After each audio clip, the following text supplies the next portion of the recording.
በስመ አብ በወልድ በመንፈስ ቅዱስ አሐዱ አምላክ አሜን። ናይ ሕልና ጸሎት ኦ እግዝእትነ ማርያም ወላዲተ አምላክ መዓልታዊ ሓለዋኺ ኣይፈለየኒ ክጓዓዝ ከለኹ ምሳይ ተጓዓዚ ኣብ ኩሉ ዝሓድረሉ መሕደሪኺ ኣብኡ ይኹን ክዛረብ ከለኹ ምሳይ ተዛረቢ ኣብ ዘፈርኮ ምሳይ ውፈሪ መገዲ ኣቕንዕለይ ኣስምርለይ ብክፉ ንዝጠማመተኒ ጸላኢ ሓሳብ ልቡ ዘርዚርኪ በቲንኪ ሕልኑ ሰውሪ ልሳኑ እሰሪ ናተይ ናይ ኣገልጋሊኺ ሓዘን ልበይ ብሓጉስ ለውጢ ፍስሓ በስርኒ ሓለዋይ ኣሕይሊ ኣሚን። ኦ እግዝእትየ ማርያም ዝተፈላለዩ መከራ ፈተና ኣብ ልዕለይ ንምውራድ ዝተዳለወት ጎደሎ ዕለት ብረድኤት መጺኺ ካባይ ኣርሕቕ እያ እምበር ሸለል ኣይትበል እያ ስቕ ኢልኪ ኣይትመልከት እያ ኣብ ዝቖምኩሉ ቦታ ቆምኪ ካብ ንዋመ ሓኬት ኣንቅሕኒ ቅብኣ መንፈስ ቅዱስ ቅብእኒ ናይ መለኮት ጨውነት ነገረይ ኣመቀሪ ብኹሉ ተፈታዊ ግብርኒ ኦ ድንግል በረኸት ወድኺ ኣብ ልዕለይ ኣዝንቢ ንዝጻረኒ ንዝቋመኒ ሓይሉ ኣድክሚ ኣብ ልዕለይ ንዝዝንቢ ጸላኢ ዲያብሎስ ክንፉ ብናይ ወድኺ መለኮታዊ ሓይሊ ስበርዮ ኣሚን። ኦ ድንግል ናይ ኩላና ሓበን ሓላዊትና ኢኽሞ ካብ መዓልቲ ወራሪ ካብ ለይቲ ሰባሪ ኣድሕነኒ ናይ ህይወት መሳገሪ ድልድለይ ኢኽሞ ካብ ኣሰቃቂ ሞት ኣድሕነኒ ኦ ድንግል ታምራታዊ ሓይሊ ምግባር ዝከኣለኪ ናይ ዓለም ንግሥት ንስኺ ኢኽሞ ከጥፋኣኒ ንዝህንጠ ጸላኢ ካብ ጥፋኣት ጸድፊ ደርብዮ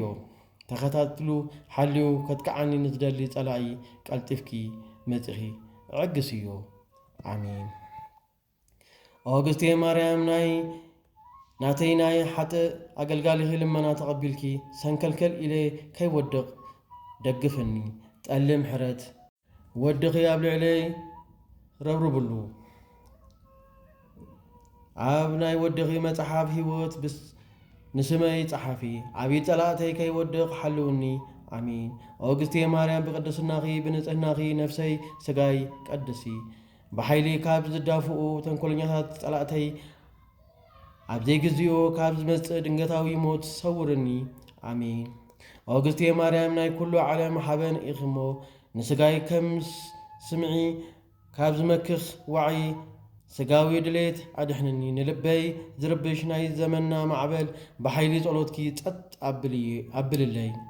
ብደም ካብ ዝረኸሰት ልሳን ዓመፀኛ ሰብ ሰውርኒ ኣሚን። ኦ ድንግል ኣብ ልዕለይ ሕማቕ ወረ ካብ ዘውርዩን ካብ ኩሉ ክፉእ ነገር ብክንፊ ሚካኤልን ገብርኤልን ከሊልኪ ሰውርኒ ምስ ኩሉ ሰብኣዊ ፍጥረት ፍቕሪ ሓድነት ሃብኒ ከይሞትኩ ከለኹ ብመገዲ ንስሓ ምርሕኒ ካብ ዝኸድክዎ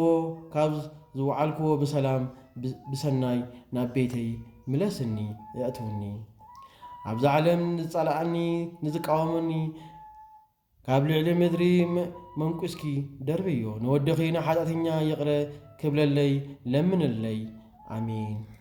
ኦ እግዝእትየ ማርያም ክብርኺ ዝናኽን ከቶ ክዛረብ ዝኽእል መን እዩ? ከመይ እግዚአብሔር መሪጥኩ ስለ ዝኾነ ኦ ድንግል ማርያም መላእክቲ የኽብሩኺ ክሩቤል ሱራፌል የመስግኑኺ ሰማይ ምድርን ዝፈጠረ ምሕደሪ መለኮት ኮይንኪ እኽሞ ምስጋና ይግባእኪ። ኦ እግዝእትየ ማርያም ካብ ኩሎም ፍጥረታት ኣዝኺ ክብርቲ ኢኺ ብሰማይ ምድሪ ኣብ ትሕቲ እግዚኣብሔር ከማኺ ዝበለ የሎን እሞ ንኽብርኺ ነልዕለኪ ኦ ድንግል ማርያም ምሕደሪ መለኮት ብመዓልቲ ብለይቲ ንዓኺ ዘይዝክረሉ እዋን የሎን። ኦ ማህደረ መለኮት ንዝተመስገነ ናይ ክብርኺ ነገር ምዝራብ ዝኽእል ከመይ ዝበለ ልሳን እዩ። ኦ ብርሃነ ጽርሃ ኣርያም ስለ ቅድስናኺ ክሰምዕ ዝኽእል ከመይ ዝበለ እዝኒ እዩ። ኦ እግዝእትየ ማርያም ናይ ኩሉ ዓለም ህዝቢ ንኽብርኽን ልዕልናኽን ብኸመይ ዝበለ ምስጋና ከመስግን ይኽእል። እንተኾነ ግን ምስጋናኺ ዝና ልዕልናኺ ተዛሪብካ ኣይውዳእን። ስለ ዝኾነ ድማ ከም ናይ ቅዱስ ገብርኤል ሰላምታ ብእግዚአብሔር መጎስ ረኺብኪ ኢኺ እሞ ኦ ድንግል ማርያም ጸጋ ክብርን ዝተመላእኺ ደስ ይበልኪ እናበልና ነመስግነኪ። ኦ እግዝእትየ ድንግል ማርያም ወላዲት ኣምላኽ ክብርኽን ዝናኽን ዓብዪ ከም ምዃኑ መጠን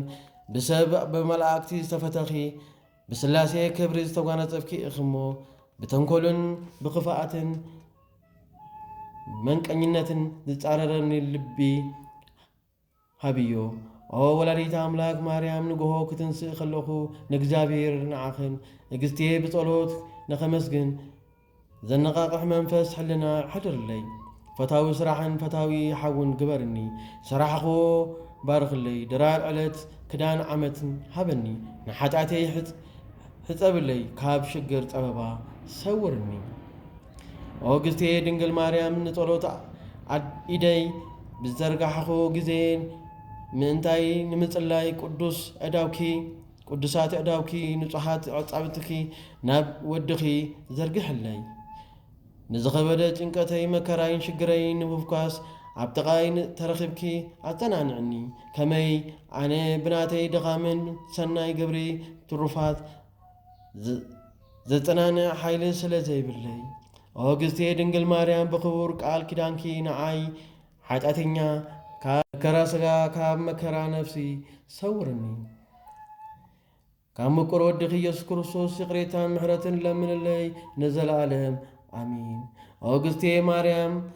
እመ ብርሃን ወላዲተ አምላክ በዚ ዓለም ሓቀኛ ዓርኪ ወገን ከም ዘይብለይ ትፈልጢ ኢኺ ኢደይ ኣደይ ተስፋይ እምባ መጸጊዒ መድሃኒተይ ክብረተይ ንስኺ ኢኺ እሞ ጸጋን ሰላምታኽን ርኢትክን ናብ ልዕለይ ከም ማይ ክረምቲ ኣዝንብለይ ብፍላጥ ኮነ ብዘይ ምፍላጥ ካብ ሰራሕኾ ሕሉፍ ሓጢአተይ ካብ ንወለደይ ምብዳል ካብ ንወገነይ ምግፋዕ ብኽቡር ቃል ኪዳንኪ ሕጸብኒ ንጹህ ግበርኒ ተዛሪቤ ከእምን ብዘይክልአሉ ጊዜ ንስኺ ልሳን ኩንኒ ኦ ድንግል ናይ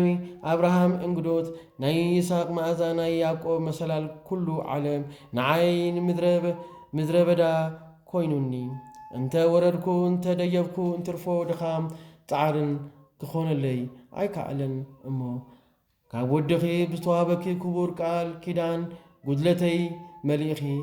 ካብ ውርደት ኣድሕንኒ ንቤት ሰበይ ንወገነይ ንሃይማኖተይ ንሃገረይ ብምሉእ ጠቓሚ ጌርኪ ቅረጽኒ ኦ ግዝቴ ማርያም ጸጋ ረድኤትኪ ንዘለዓለም ኣይፈለየኒ አሚን። ብሰላም ጀሚርካ አምላኪ ብሰላም ዘበጽንካኒ ክብሪ ምስጋና ንዓኻ ይግባእ። ቅዱስ ወድኻ ዝናስም ሳብ ጽልሉ ጊዜ ከምዚ ኢልኩም ጸልዩ ከም ዝመሃረና ነቲ ገናና ሽምካ ከምዚ ኢና ንጽዋዓካ ኣለና። ኣብ ሰማያት ትነብር ኣቦና ስምካ ይቀደስ መንግሥትኻ ትምጻእ ፍቃድካ ከምቲ ኣብ ሰማይ ከምኡውን ኣብ ምድሪ ይኹን ንዓይለት እንጌራና ሎሚ ሃበና ንሕና ንዝበደሉና በደሎም ከም ንሓልገሎም በደልና ሕደገልና ካብ ክፉእ ኣድሕነና እምበር ኣብ ፈተና ይተውተወና መንግሥትን ሓይልን ክብርን ንዘለዓለም ናትካ ይሞ